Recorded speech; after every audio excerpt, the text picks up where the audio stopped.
Hoy no es un día cualquiera. Hoy es uno de esos días en que el mismo gobierno comunista, que es responsable de tus apagones, de la falta de medicinas cuando tu hijo se enferma, de que tu hermano o tu mejor amigo se hayan tenido que largar, te vuelve a poner contra la pared. En un país normal la gente se va por elegir otro camino. En Cuba, uno de cada tres cubanos nacidos en la isla ha tenido que irse por la única razón que nadie se atreve a decir en voz alta en la televisión, porque el comunismo mata. Mata el cuerpo con hambre y enfermedades. Mata el alma robándote los sueños. Ese gobierno que te ha quitado la luz, comida y la familia, hoy te exige algo más. Tu silencio convertido en aplauso. Te obliga a expresarte a la fuerza. O vas a la marcha, quedas marcado. Tienes que salir con una consigna que no sientes, apoyar un sistema que te tienen harapos con el refrigerador vacío y el corazón hecho pedazos porque tu vida pasa y tú la ves volar sin esperanza, como si no te perteneciera. Te amenazan con el trabajo, con la universidad de tus hijos, con la libreta, con una visita de la seguridad del Estado, solo para que levantes un cartel que ni tú mismo crees. Y si no eres cubano, déjame situarte rápido. Raúl Castro es menos mediático que su hermano Fidel. Habla poco, casi no da entrevistas y jamás ha sido una figura muy carismática para cámaras. Es más bien el Fouché de la Revolución Cubana. José Fouché fue ministro de Policía de Napoleón, un hombre que en la sombra, frío y calculador, que sobrevivió a reyes, repúblicas y emperadores, porque siempre controló los servicios de seguridad y supo mover los hilos del terror y la información. Raúl ha sido algo parecido en Cuba, el hombre silencioso detrás de las purgas del ejército, de la policía política y de los negocios en manos de los militares. Un personaje menos visible que Fidel, pero con una vida llena de decisiones que han marcado y destrozado la vida del cubano común. Si eres cubano, no necesito presentarte más a Raúl. No hace falta que te cuenten quién es. Lo conoces en la libreta vacía, en el salario que no alcanza, en el miedo a hablar delante de un vecino. Lo conoces en cada paredón del año 59, en cada preso del 80, en cada golpiza de julio 11. Ese nombre ya está tatuado a fuego en la historia del país. Y este video no es un currículum de este dictador, es otra cosa. Es abrir el expediente completo del hombre que durante más de medio siglo movió los hilos del ejército, de la policía y los negocios, mientras nos hacían creer que era solo el hermano serio de Fidel. Es mirar de frente al general que participó en fusilamientos en la sierra, que levantó un imperio económico en manos de militares y que hoy está acusado en Estados Unidos por mandar a matar a 4 civiles desarmados en el mar. Lo que voy a contarte de Raúl tiene un objetivo concreto: llegar a hablarle a alguien que quizás eres tú o alguien muy cerca de ti. Porque al final de este video no voy a pedir venganza ni linchamientos, voy a pedir algo más difícil y más serio. Que cuando la historia vuelva a golpear la puerta de Cuba, haya gente dentro del sistema que decida no seguir siendo parte del crimen. Por eso te pido que te quedes hasta el último minuto. Lo más importante no será lo que digamos de él, sino lo que te voy a pedir a ti si hoy trabajas para el régimen, si llevas uniforme, si firmas órdenes o si callas por miedo. Raúl Modesto Castro Ruz nació en 1931 en Virán. Estudió en colegios jesuitas en Santiago y en La Habana, incluido Belén, y llegó a matricularse en la Universidad de La Habana en carreras de administración o ciencias sociales. Nunca se graduó. Cambió las aulas por la militancia comunista y la actividad revolucionaria. No era un ignorante sin formación tampoco, ¿eh? Era alguien que entendió muy bien la diferencia entre una justicia con leyes y una justicia de paredón, y eligió la segunda. Participa con Fidel en el asalto al cuartel Moncada en el 53, en el 56 se embarca de nuevo en el Granma y ya en la Sierra Maestra llegó a comandar el segundo Frente Oriental Fran País. Ahí se forja su imagen de hombre duro, disciplinado, ideológicamente rígido y muy cercano a las líneas soviéticas. No es el guerrillero romántico del póster, es el cuadro que organiza, controla y depura. En la Sierra participa en fusilamientos y depuraciones dentro de su frente como parte de la lógica de imponer disciplina a balazos. Después del triunfo, interviene en ejecuciones en Oriente y en la implantación de esa justicia revolucionaria que luego se ha querido cargar casi por completo sobre los hombros de Che. La propaganda oficial, a veces, hasta el relato del exilio, concentraron la figura del verdugo en el Che de la cabaña, como si Raúl hubiera sido un espectador. La verdad incómoda es que formaba parte de la misma cadena de mando y de la misma cultura de matar al enemigo. Cuando la revolución llega al poder en el año 59, Raúl no se limita a posar para la historia. En el Oriente preside juicios y fusilamientos masivos, con procesos relámpagos y fosas comunes. Esa justicia de tribunales teatrales y sentencias ya decididas se convierte en el modelo que luego se extenderá al resto del país. Las cabañas, la OMAP, las prisiones políticas y un sistema penal pensado para triturar a los disidentes. Desde el inicio, queda claro que el nuevo régimen no teme usar la muerte como herramienta política. En los primeros meses del poder revolucionario, los grandes héroes populares se llaman Camilo Cienfuegos y Ernesto Che Guevara. Camilo es el comandante carismático, querido por todo el pueblo, símbolo de espontaneidad y simpatía, chistoso, cubanazo. El Che, el guerrillero mítico, el rostro que terminará impreso en millones de camisetas. Raúl, en cambio, es el hermano serio, disciplinado, sin el mismo arrastre de masa. Fidel entendió el principio de esto y el peligro también de ese carisma. Demasiada gente dispuesta a seguir a esos hombres más allá de él. Por eso les dio tribuna, aplausos y fotos, pero la llave del ejército se la dejó a su hermano. El ejército no se le entrega al más querido por el pueblo, se le entrega al que nunca te va a disputar el trono. En el año 59, con apenas 28 años, Raúl es nombrado segundo jefe de las fuerzas de aire, mar y tierra, y poco después ministro de las Fuerzas Armadas Revolucionarias. A partir de ahí, el nuevo ejército cubano se construye a su imagen, politizado, alineado con Moscú, obediente al partido y sobre todo leal a la familia Castro.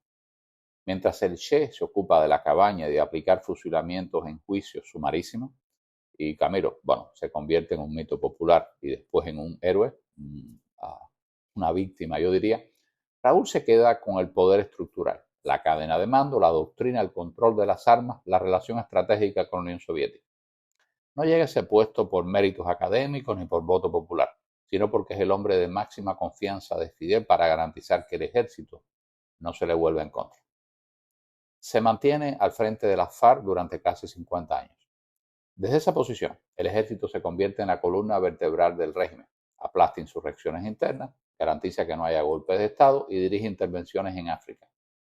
Al mismo tiempo, va tomando control de sectores enteros de la economía a través de empresas militares. Mientras el mundo ve a Fidel como el gran orador, Raúl es el administrador del miedo. Supervisa la seguridad interna, la preparación combativa, la inteligencia militar y la integración total entre el ejército y el partido. Y hay un lado de Raúl del que casi no se habla, el empresario en uniforme. Bajo su mando, las Fuerzas Armadas se transforman en un conglomerado económico gigantesco. Consorcios militares como Gaesa controlan hoteles, cadenas de tiendas en divisas, puertos, zonas francas y buena parte de la inversión extranjera en la isla. Mientras el cubano de a pie hace colas para conseguir pollo, jabón, el ejército empresa de Raúl maneja los dólares del turismo, las remesas, las importaciones, siempre bajo el control de oficiales leales. En Cuba, el chiste es serio. El verdadero Ministerio de Economía se viste de verde olivo y el hombre que lo diseñó se llama Raúl Castro. Cada nombramiento, cada decreto de defensa de la revolución, cada orden que firmó fue, en el fondo, un contrato de sangre con el pueblo cubano. Un contrato que nadie firmó libremente y que, sin embargo, se ha cobrado miles de vidas y de destinos rotos. La cuestión ya no es si ese contrato existió, sino cuándo y cómo se va a declarar nulo. Cuando la salud de Fidel se desploma, en el 2006 es Raúl quien asume de forma interina. En el 2008 se convierte oficialmente en presidente. Durante una década concentra la jefatura del Estado, del gobierno y del Partido Comunista y las Fuerzas Armadas. Se presenta ante el mundo como un reformista pragmático, promueve un deshielo con Estados Unidos, permite más trabajo por cuenta propia, flexibiliza la salida de los cubanos y autoriza la compraventa de casas y de autos. Pero nunca toca lo esencial, el monopolio del partido, el control del ejército y el aparato de seguridad. Las reformas son válvulas de escape para bajar la presión, no un cambio de sistema. El 24 de febrero de 1996, dos avionetas civiles de la organización Hermanos al Rescate con base en Miami son derribadas por cazas de la Fuerza Aérea Cubana sobre aguas internacionales. Mueren 4 hombres, 3 son ciudadanos estadounidenses y 1 residente permanente. En ese momento, Raúl Castro es ministro de las Fuerzas Armadas, el jefe máximo de las Fuerzas Armadas. Durante años, la versión oficial habla de defensa de la soberanía y provocaciones. La acusación formal, presentada en una corte federal de Estados Unidos, dice otra cosa. Raúl es señalado como parte de una conspiración para destruir aeronaves civiles y matar ciudadanos estadounidenses fuera del territorio de Estados Unidos. Eso en los Estados Unidos es bien grave. Por eso se le imputan cargos de conspiración para asesinar, destrucción de aeronaves y 4 cargos de asesinato con premeditación. Y para los que están en Cuba y han oído hablar de esto como un invento del enemigo, existe un audio en el que se le escucha admitir que había pedido a la Fuerza Aérea derribar esas avionetas sabiendo que eran civiles. No se juzga un discurso, se juzga una orden concreta. Se juzga usar cazas militares contra avionetas desarmadas en tiempo de paz.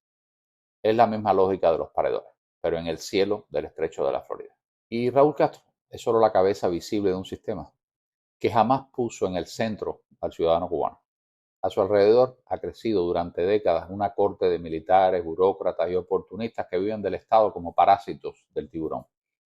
Su huella aparece en los fusilamientos de los primeros años, en la construcción de un aparato de inteligencia y delación que permite e infiltra cualquier oposición organizada y en la militarización de la economía que concentra poder y divisas mientras el cubano de a pie sobrevive con una libreta y algo de remesas el que tiene suerte. Raúl no fue un simple obediente, fue el ingeniero silencioso de un sistema donde el ejército es juez, policía, empresario y censor a la vez. Y luego está la parte de la historia que el régimen prefiere ocultar. Raúl fue responsable político de la persecución homosexual, campos de trabajo, campañas de odio, vidas destrozadas. Sin embargo, mantuvo una amistad extraordinariamente cercana con un bailarín y coreógrafo español, Antonio Gades, una de las figuras de la danza del siglo XX. La prensa oficial lo llamó su compadre. Su traje de escena se exhibe en La Habana como homenaje a un viejo amigo de la revolución. Cuando Gades muere en el 2004, quiere y pide que sus cenizas fueran llevadas a Cuba y terminaron depositadas en un lugar simbólicamente ligado a la historia de Raúl y del Segundo Frente Oriental. A partir de ahí surgen versiones y documentos de inteligencia que hablan de una posible relación sentimental entre ambos. Eso no puede presentarse como un hecho probado, pero la paradoja es brutal. El hombre que creó campos para curar homosexuales, que toleró y promovió la homofobia de Estado, tuvo una relación tan estrecha con un bailarín que éste quiso que sus cenizas reposaran cerca del general que dirigía esa represión. La doble moral queda al desnudo. La vida íntima de uno se usa para destruirlo, mientras la intimidad de los jefes se protege bajo 7 llaves.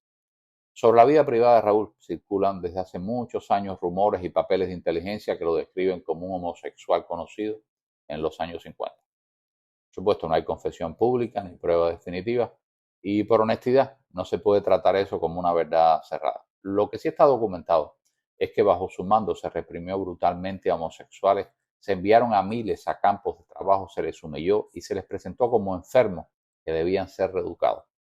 Sea cual sea su orientación real, la hipocresía del régimen es evidente. Una maquinaria que usa la vida íntima de las personas para clasificarlas, controlarlas y castigarlas cuando conviene. Raúl aparece hoy como acusado junto a otros por el crimen del derribo de las avionetas de Hermanos al Rescate. Pero en el banquillo de la historia carga con un expediente mucho mayor, el crimen del comunismo en Cuba, el crimen de un sistema que puso al partido por encima de la nación y sacrificó a generaciones enteras. Raúl es el tiburón, pero no nada solo. Lo rodea un cardumen de vividores y satélites que como peces parásitos se alimentan de lo que le roba al pueblo. No basta con señalar al tiburón, también hay que desmontar a todos esos parásitos que han vivido el dolor de Cuba. Ese contrato de sangre que la dictadura firmó con el pueblo, no lo firmó Cuba. Se lo impusieron Fidel, Raúl y su aparato, la plebe que le rodea. Por ese crimen, cada persona que ha actuado contra el pueblo cubano debería responder. No solo los jefes visibles, no solo la familia que firma los decretos, también quienes ejecutan órdenes sabiendo que están mal, los que reprimen, los que delatan, los que mienten para mantener vivo un régimen que se alimenta de la miseria de su propia gente.